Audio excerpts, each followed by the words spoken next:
Before we get started, I want to encourage you to subscribe to the channel, turn on notifications so that you don't miss any of the content that is released by GoCollect. And if you're interested, head over to Reggie Collects here on YouTube. Reggie here, your friendly neighborhood bodybuilder and comic book collector and the host of the GoCollect speculation video, and I want to welcome you to another episode. Before we get started, I want to take a moment to thank everyone who took the time to respond to last week's video. We did something a little different last week, and we kind of focused on why 9.8s are not all equal, and the response was pretty solid. I had a lot of people that reached out to me directly, and I also read and responded to the vast majority of comments that were left on that video. So again, I want to say thank you for allowing us to do something different. This week, we are going to get back on the program, and we are actually going to take some time to review several blog posts that have been written by the fantastic bloggers for GoCollect and post it to the GoCollect.com website. Before I dive in, I want to give you a quick word from this week's sponsor. WickedMonkey.co is an online comic shop that offers high-grade books from both mainstream and independent publishers with a focus on the crossover between the world of comics and contemporary art. They recently interviewed artist Zoo for their blog. Head over to wickedmonkey.co and look around at the cool pieces they have available and use the code GOWICKED for 15% off at checkout. wickedmonkey.co. One of the GoCollect bloggers has done an amazing job over time of highlighting books that have fallen in popularity, that have fallen off of a hot list, whether it be a hot list for modern comics or Silver Age or Bronze Age or whatever it happens to be. And in many cases, these books that have fallen from grace, if you will, potentially represent great buying opportunities. And in this first blog post, I personally am a little surprised by what it is that the blogger has found. Because in this case, what we see is that a book, or technically two books, that are associated with Todd McFarlane and Venom have fallen from grace. These books are off of the top 200 hot list, which is surprising because Venom and Carnage and all of that thing that is, Spider-Man and the byproduct of Spider-Man is incredibly hot right now. The very first book is Amazing Spider-Man issue number 298. And this book has a lot going for it. It is a book that was penciled by Todd McFarlane, and it also has two cameo appearances, one of Eddie Brock and one of Venom. Despite what it has going for it, this book has fallen from grace, and I'll tell you how far in just a moment. The second book that has fallen down the list is very much associated with the first. It is Amazing Spider-Man issue number 299. Now, this book, according to Todd McFarlane, technically is the first appearance of Venom. Despite that, this book too has fallen from grace. The blogger did a really awesome job in this blog post of putting together a chart that has some great data that allows us to analyze these two books. When you look at the chart, what you essentially see is that Amazing Spider-Man issue number 298 at a 9.8 has fallen roughly 300 spots and currently sits in the 342nd spot on the list.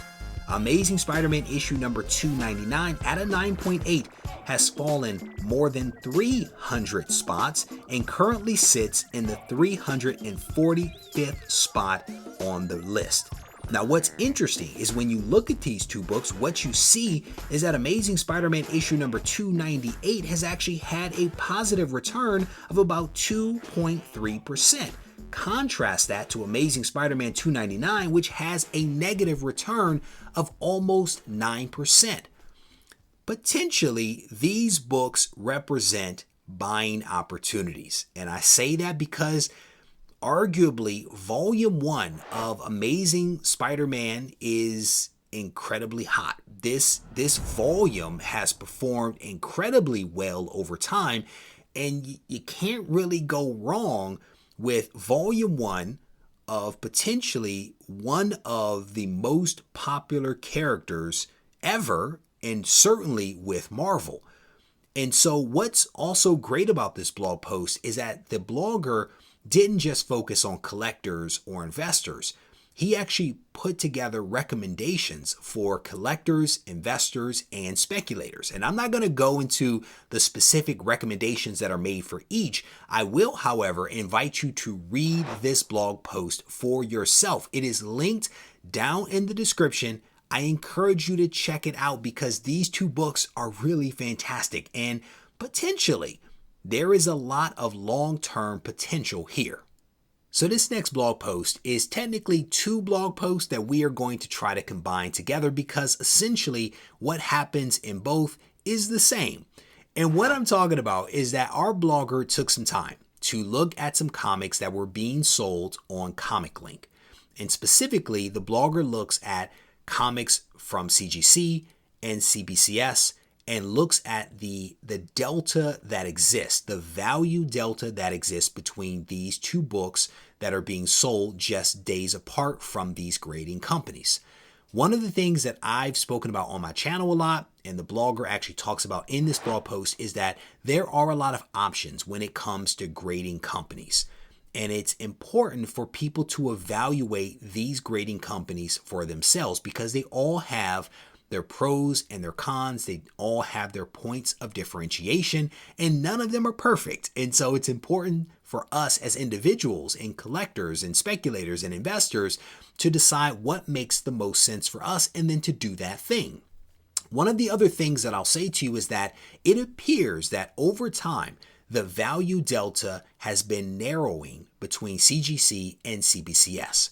And these blog posts may potentially call that into question. And you'll see what I mean here in just a second.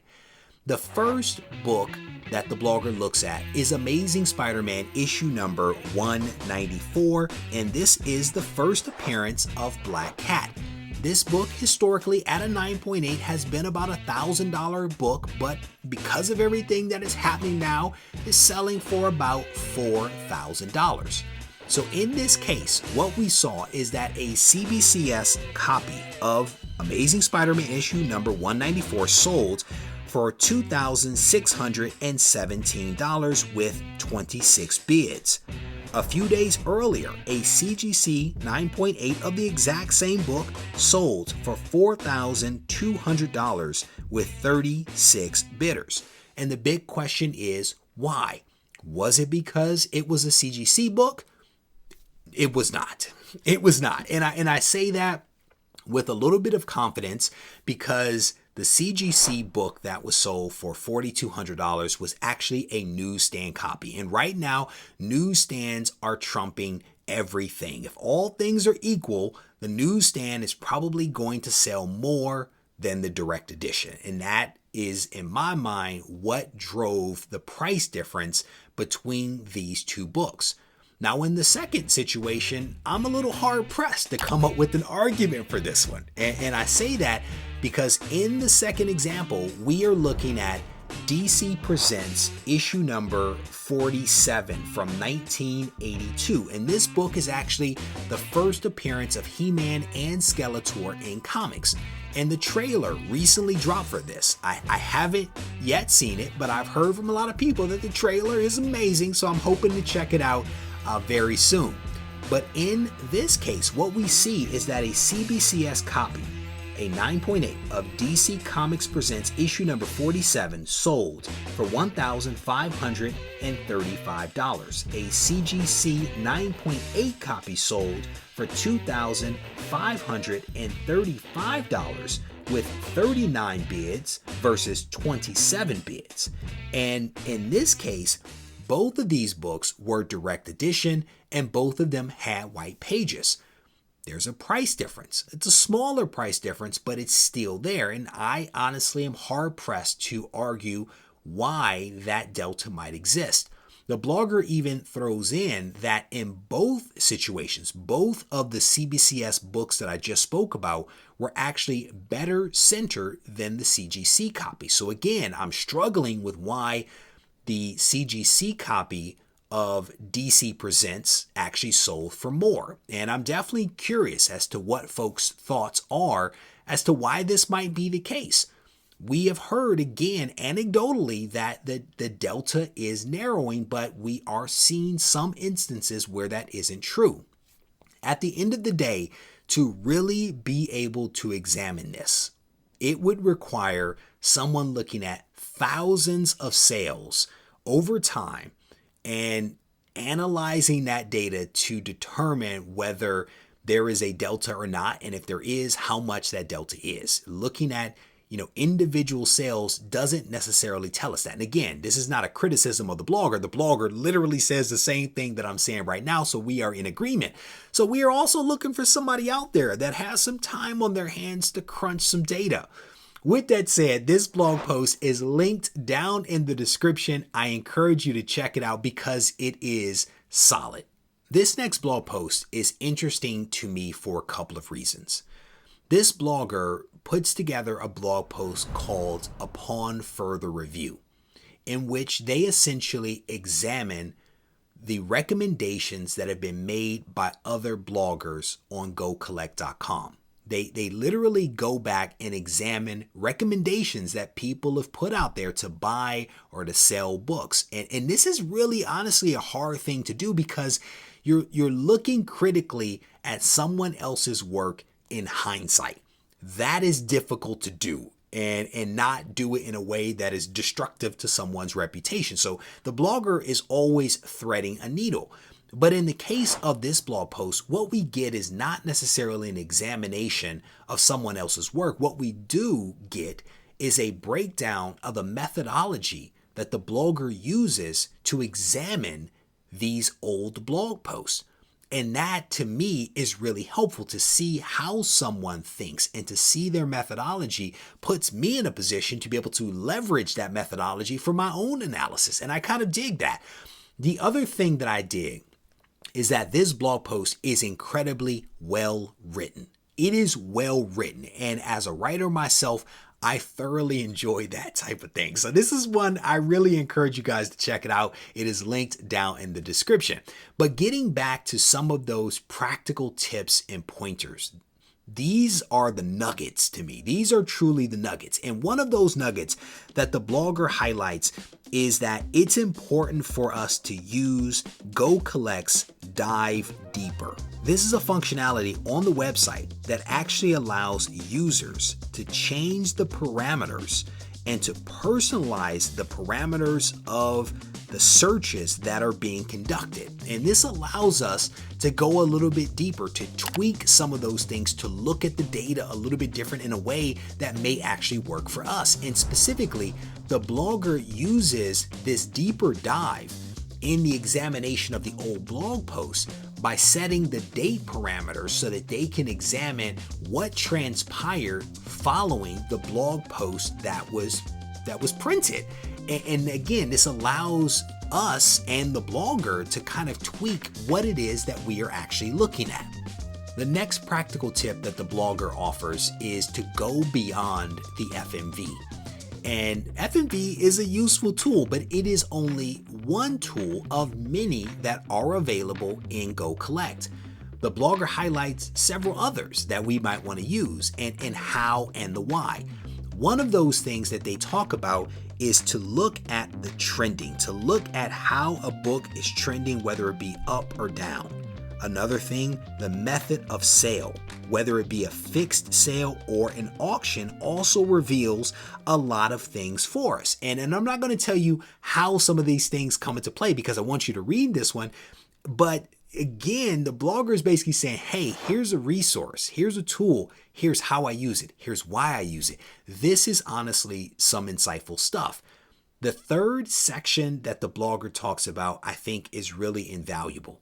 And I think it's invaluable because it's about market manipulation. And again, this is something that I've been talking about on my own channel, Reggie Collects.